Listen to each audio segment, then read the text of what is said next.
Pak, saya udah menginfokan ke bagian produksi kalau hari ini Bapak tidak jadi meninjau. Jelas Karina. Apalagi penyebabnya kalau bukan karena pembatalan meeting dadakan yang berakhir membuat semua jadwal hari ini berantakan, kecuali pertemuan dengan investor tentunya. Iya, jawab Bara singkat. Pria itu sedang fokus memeriksa email di tabnya, dan seperti biasa selaku sekretaris, Karina juga merangkap sebagai sopir. Mereka baru saja pulang dari mengantar investor ke bandara. Habis ini langsung pulang, Pak? Karina bertanya iseng. Kalau-kalau kan, bosnya ini kesambet penunggu bandara, terus mengajaknya pulang cepat. Entah kapan terakhir Karina bisa pulang tepat waktu. Mungkin sudah lama sekali. Iya, kita pulang ke kantor. Karina menganga. Hei, memangnya kantor itu rumah mereka? Sampai sebutan pulang ditujukan pada kantor. Itu bukan pulang, Pak, tapi kembali kerja. Sama aja. Karina gemas ingin menggetok kepala bosnya ini. Mana ada sama, Pak? Rutuknya dalam hati. Ya, gak gitu konsepnya, Pak. Fokus aja nyetir, jangan banyak ngomong. Ngomong salah, gak ngomong dibilang tumben. Gini amat punya bos absurd. Desis Karina yang masih dapat didengar jelas oleh Bara. Saya masih bisa dengar. Bara masih fokus membaca laporan penjualan di tabnya. Baguslah, berarti telinga Bapak masih berfungsi dengan baik. Karina lelah. Sungguh ia lelah fisik dan batinnya menghadapi Bara. Bara ini sebenarnya baik. Royal juga.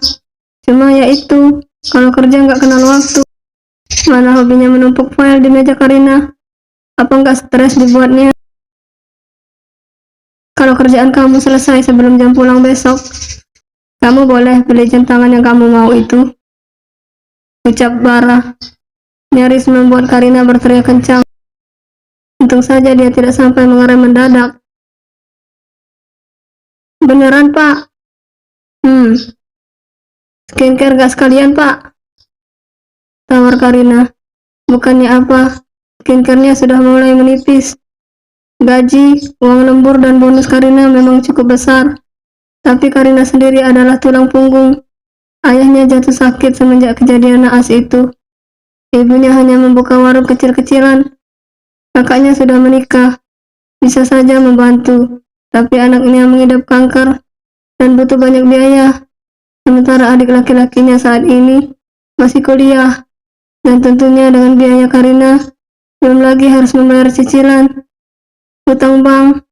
Karina yang malang. Biasanya juga nggak bilang lagi, sindir Bara.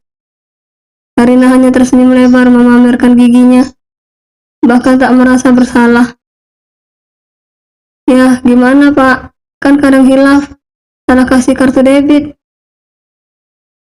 Alasannya terkesan tidak masuk akal. Jelas-jelas Karina bahkan tidak punya akun bank yang sama dengan kartu debit yang Bara berikan padanya untuk keperluan pekerjaan. Tapi boleh kan, Pak? Saya izin loh ini. Bara hanya bergumam dan Karina bodoh amat. Selagi Bara tidak marah dengan apa yang dilakukan dirinya, tidak masalah.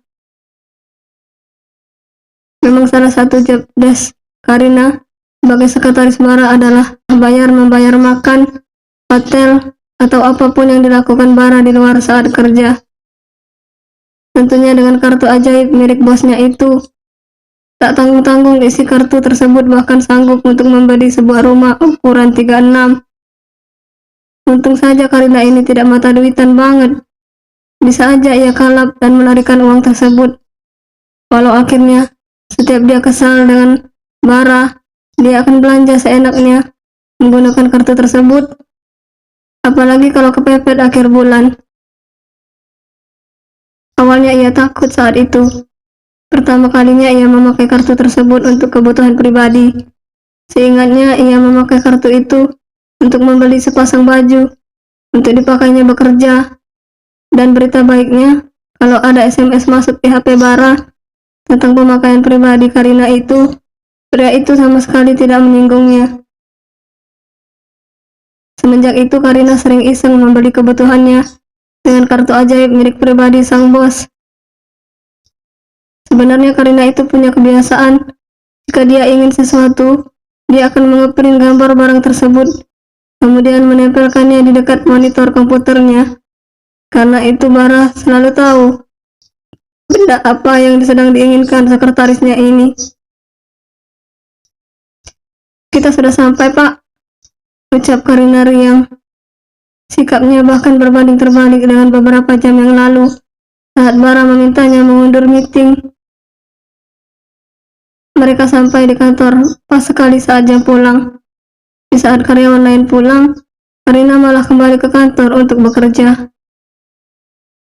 Karyawan teladan ya, orang pulang dia kerja, ajak Tommy yang pas-pasan dengan Karina di depan pintu lift. Bara sudah naik duluan sedangkan Karina tadi izin ke toilet dulu. Karina yang kesal malah menjulurkan jari tengahnya saat pintu lift yang ia naiki menutup, dan hal itu membuat Tommy justru tertawa terbahak. Kembali berkutat dengan banyak file, tapi bedanya kali ini Karina nampak bersemangat. Baiklah, apa kalian siap untuk gue periksa? Karina menumpuk kedua tangannya ke atas tumpukan file tersebut.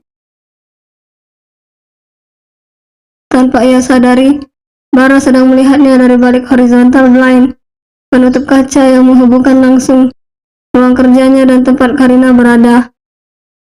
Bara menarik senyum melihat tingkah laku Karina yang memang selalu membuatnya terhibur. Gadis itu nampak bersemangat. Dengan teliti ia memilah laporan mana saja yang harus ia berikan kepada Bara. Bukannya apa, bisa dibilang hampir semua laporan cabang biasanya dicek Karina dulu, baru berikutnya Bara yang mengeceknya. Sudah macam wakil direktur pemasaran saja dirinya, pikir Karina. Yes, selesai. Ya ampun, hebat banget gue udah beres begini, puji Karina pada dirinya sendiri. Jam sudah menunjukkan pukul 10 malam, dan dia sudah menghabiskan 2 kotak jus jambu dan mangga. Tok-tok. Karina mengetuk ruang Bara, kemudian masuk begitu saja tanpa menunggu izin bosnya itu. Pak, filenya sudah saya sortir. Mau dicek sekarang atau besok? Bara melihat ke arah Karina, lalu mengecek jam. Besok aja, kalau sudah selesai kita pulang, katanya membuat senyum Karina mengembang. Saya sudah bisa check out jam saya kan, Pak?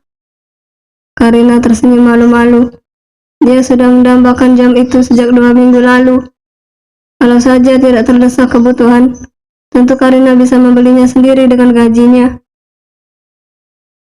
Bara nampak berpikir sesaat, padahal tenggatnya besok, tapi Karina sudah menyelesaikannya. Kan belum saya cek. Karina manyun. Dia sudah tidak sabar menekan tombol pesanan di keranjang belanja online-nya. Kalau sudah selesai, matikan komputer kamu. Atau kamu masih mau lanjut lembur? Karina dengan cepat menggeleng. Dia sebenarnya sudah merasa ngantuk sejak tadi dan sangat merindukan kasurnya yang nyaman. Mau makan apa? Tanya Bara begitu mereka keluar dari parkiran kantor. Kalau malam begini biasanya Bara sendiri yang menyetir. Terserah bapak deh, saya manut aja kalau gratisan mah, jawab Karina. Ini sudah seperti rutinitas mereka. Makan dulu sebelum pulang ke rumah kalau mereka tidak terlalu lelah. Sebenarnya Karina sih kalau lelah jangan ditanya, tapi dia paling tidak suka menolak makan gratis. Lumayan kan bisa menghemat uang. Lagian Karina sendiri termasuk kategori perempuan yang makan banyak tapi tidak gemuk-gemuk, jadi dia bisa santai makan sepuasnya. Paling dia harus sit up saja karena lemaknya kadang menimbun di bagian perut. mereka mampir di salah satu nasi pecel langganan mereka. "Mang, kayak biasa ya," pesan Karina. Saking seringnya mereka makan di sini, bahkan penjualnya sampai hafal apa saja yang biasa mereka pesan. "Siap Mbak Nana," ucap penjual tersebut. Warung tenda ini biasanya buka sampai jam 2 pagi, jadi tidak heran kalau jam 10-an seperti sekarang masih cukup ramai. Pesanan mereka datang, seporsi nasi pecel dengan 2 ayam goreng milik Karina, dan seporsinya lagi nasi pecel ayam biasa milik Bara. Enak. Karina makan dengan lahap. Entah kapan terakhir ia jaim di depan sang bos. Bisa dibilang Bara ini bahkan sudah puas melihat segala kejelekan Karina. Mulai dari wajah tidurnya yang kadang mengap dan ngiler, sampai makannya yang serampangan. "Mau nambah?" tanya Bara. Pria itu sudah makan porsi keduanya. "Mau ayamnya lagi?" Mereka kembali makan dalam diam. Bara memperhatikan sudut bibir Karina, kemudian mengambil tisu. Tangannya terulur membersihkan sudut bibir Karina. Sesaat Karina terpaku. "Loh, kok jadi kayak adegan drama-drama romantis begini?" bengong Karina. Tapi tak lama Karina merasa ada yang janggal. Bara mengusapnya agar keras, seolah itu adalah noda yang membandel. "Pak," sergah Karina. Bukannya seperti adegan romantis, Bara malah dengan barbarnya mengusap sampai lipstik yang sengaja ia touch up terasa bergeser. "Oh, ternyata lipstik. Saya pikir sambal," ucap Bara santai. "Ayolah." Padahal tadi jantung Karina jadi terasa berdetak cepat. Sekarang ia malah merasa akan naik pitam. Bersambung.